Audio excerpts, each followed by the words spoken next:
guys, welcome back to Lan app. For today's video, here we're going to show you how to get bank statement from Sparkasse app. So if you're interested, let's start the tutorial. So if you're wondering how do you get a bank statement here from the app itself, well, this one is very easy because you can actually refer to the official website here on how to exactly get it.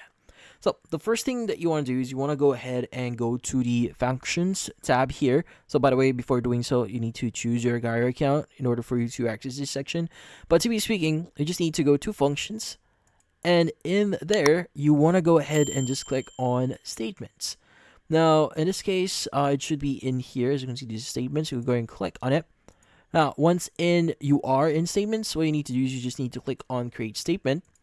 And you want to go ahead and just provide some details. So in this case, you want to go ahead and provide the following dates from and to, and just click on create statement in order for you to create a statement for you.